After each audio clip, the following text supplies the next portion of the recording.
Welcome to Road to Job. Staff selection commission കേന്ദ്ര സർക്കാർ വകുപ്പുകളിലേക്കുള്ള grade ക്ക് സ്റ്റെനോഗ്രാഫർ തസ്തികയിലേക്ക് ലിമിറ്റഡ് ഡിപ്പാർട്ട്മെന്റൽ കമ്പാറ്റിറ്റീവ് എക്സാമിനേഷൻ LDCE 2025 നടത്തുന്നു.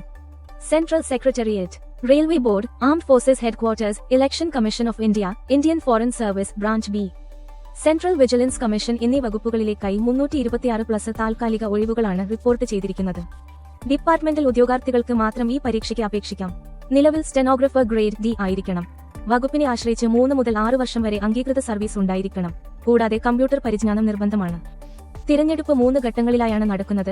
Computer based test 200 mark, general awareness 100, English language 100, തുടർന്ന് stenography skill test 100 WPM dictation. പിന്നെ service record evaluation. CBT പരീക്ഷയുടെ സമയം 2 മണിക്കൂർ, 0.25 നെഗറ്റീവ് മാർക്കിംഗ് ഉണ്ടായിരിക്കും. ചോദ്യപേപ്പർ ഇംഗ്ലീഷ് ആൻഡ് ഹിന്ദി ആയിരിക്കും. പരീക്ഷ ഡൽഹിയിൽ മാത്രം നടക്കും. ഓൺലൈൻ അപേക്ഷ 2025 ഡിസംബർ 22 മുതൽ 2026 ജനുവരി 11 രാത്രി 11 മണി വരെ ssc.gov.in വെബ്സൈറ്റിലൂടെ സമർപ്പിക്കണം. അപേക്ഷയുടെ പ്രിന്റ് കോപ്പി വകുപ്പ് മുഖേന SSCയിൽ ഇന്ത്യയിൽ നിന്ന് 2026 ജനുവരി 27-നും വിദേശത്തു നിന്ന് 2026 ഫെബ്രുവരി 3-നും മുമ്പ് എത്തിക്കണം.